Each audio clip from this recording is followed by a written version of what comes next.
2025 সালে এসে কারা মানে মাজারে মানত করে বা কিছু চাওয়ার থাকলে আল্লাহর কাছে চাবো, মাজারে আসাটা আমার কাছে যুক্তিসম্মত মনে হয় না। আপনাদের মসজিদের থেকে বেশি, আমার কাছে মনে হয় মসজিদের থেকে বেশি মাজারকে বেশি প্রাধান্য দেয়। আমি যেটা মনে করি মসজিদ সবার ঊর্ধ্বে থাকবে, কারণ মসজিদ হলো আল্লাহর ঘর, এটা ডিরেক্টলি কোরআনে বলা আছে। Hello guys, welcome to my YouTube channel. আমরা যাচ্ছি হলো আপনার চট্টগ্রাম থেকে মাইজ ভান্ডার। তো সেখানে আমার একটা ফ্রেন্ডের কি মানত আছে সেটার জন্য যাচ্ছি এখানে। তো আমরা এখান থেকে তেল ফিউল করলাম, দেন আমরা যাচ্ছি দুইটা বাইক, আপনাদেরকে দেখাই আমরা কে দেখছি। এটা হলো কে? এটা হলো আমার বন্ধু ইয়াসিন। এটা হলো আমাদের কি জানো, মিস্টার তৌহিদ ব্লগস। এটা হলো আমাদের কে? তৌহিদ। হ্যাঁ, তৌহিদ।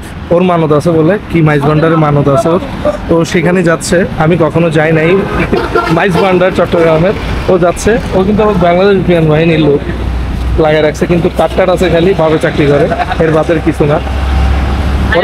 পরে পুলিশ ধরে না গেল, আমি এটা চিন্তা করি।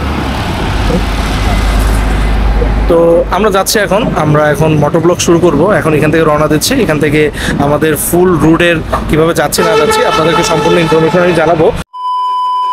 বিসমিল্লাহির রহমানির রহিম। এখন আমরা যাচ্ছি মাইজ ভান্ডার।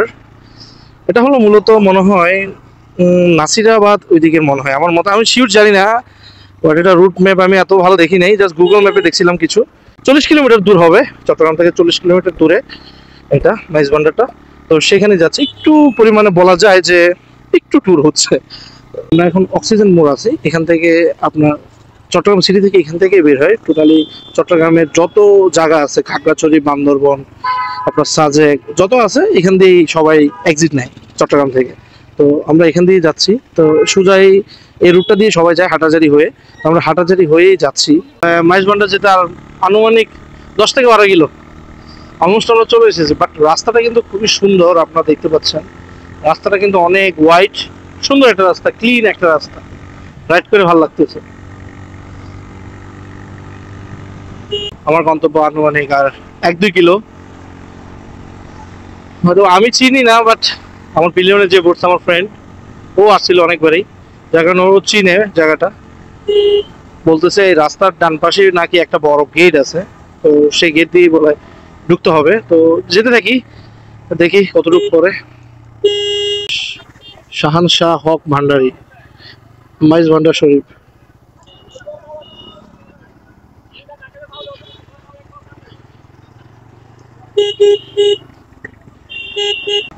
আমি জানি না, সত্যি কথা বলতে কি, আমি জানি না যে 2025 সালে এসে কারা মানে মাজারে মানত করে।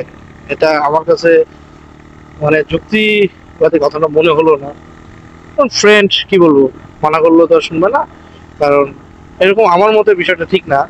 আমার কিছু মানত করার থাকলে হয়তো আল্লাহর কাছে বলবো, বা কিছু চাওয়ার থাকলে আমি আল্লাহর কাছে চাবো। মাজারে আসাটা আমার কাছে যুক্তিসম্মত মনে হয় না। আপনাদের কাছে কি মনে হয় আমাকে একটু জানাবেন।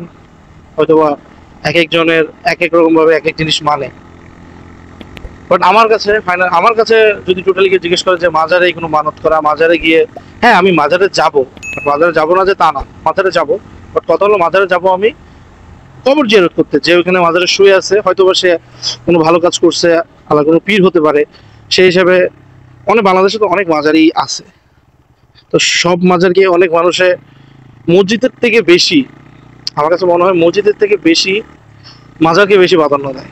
আমি যেটা মনে করি মসজিদ সবার ঊর্ধ্বে থাকবে, কারণ মসজিদ হলো আল্লাহর ঘর, এটা ডিরেক্টলি কোরআনে বলা আছে। মসজিদ হলো আল্লাহর ঘর, বাট মাজার না।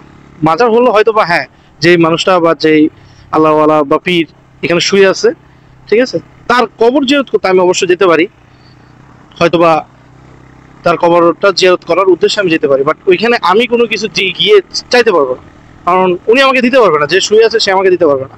এটা আমার ওপিনিয়ন, অনেকে অনেক ধরনের যুক্তি দেখাতে পারে, বাট আমার ওপিনিয়ন হলো যে শুয়ে আছে সে আমাকে কিছু দিতে পারবে না, আমাকে দেওয়ার মালিক হলো আল্লাহ। তাই আমার কথাটা অনেকের খারাপ লাগতে পারে যে আপনি এই কথা কেন বলছেন, মাজারে জিয়ারত, মাজারে আমরা যাব।